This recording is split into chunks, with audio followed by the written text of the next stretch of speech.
Hey everyone, and welcome back to the ATD Movie Channel on YouTube. Today we'll be reviewing Disney's Beauty and the Beast. Let's jump right into it. It's hard to imagine Disney without thinking of the 1991 classic Beauty and the Beast. The studio hit a home run, which went on to be the first animated film to ever be nominated for a Best Picture Oscar. And much like Maleficent, Cinderella, and The Jungle Book before it, Beauty and the Beast is the most recent live-action remake to come from the House of Mouse. The film is directed by Bill Condon and stars Emma Watson as Belle, Dan Stevenson as the Beast, Luke Evans as Gaston, along with other supporting actors such as Josh Gad and Kevin Kline.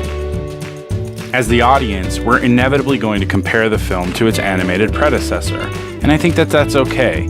This live-action remake is more of the same in a lot of ways, but just different enough to make it worth being made in the first place. For the most part, the movie follows the same narrative as the animated film, but what I enjoyed the most about this retelling was the insight into each of the main characters' backstories. The writers sprinkled in just enough backstory to fill some plot holes without making it feel like a completely different film. We dive a little bit deeper into Belle's past as well as the prince's. This is a minor spoiler alert, but discovering what actually happened to Belle's mother was not only touching, but heartbreaking at the same time. It's a plot hole from the original I always wondered about, and it was nice that this film filled in the blanks. Also considered somewhat of a plot hole is why the prince is the way that he is when we first meet him. And the writers tell us a little bit more about his upbringing, something the animated film did not. The film is well acted. There were a few parts at the beginning where I couldn't shake the fact that I was watching Emma Watson singing, but towards the end, I sincerely bought the fact that this was Belle, singing alongside the Beast. Dan Stevens as the Beast does a nice job of showing an angry side to the character and a somewhat believable turn towards loving Belle. I also love the combination of Luke Evans and Josh Gad as Gaston and LeFou. They have a great chemistry and some great quirky scenes together. It's also worth pointing out that the supporting cast of characters affected by the curse in the film are terrific. Kevin Kline as Maurice, Belle's father, Ewan McGregor and Ian McKellen as the fabulous Lumiere and Cogsworth, the candle and the clock. Emma Thompson and Stanley Tucci round out the amazing supporting cast. And it wouldn't be Disney's Beauty and the Beast without some great songs, would it? For the most part, the movie uses all the same songs as the original, but there's some new ones too. These new songs were not just deleted scenes from the original.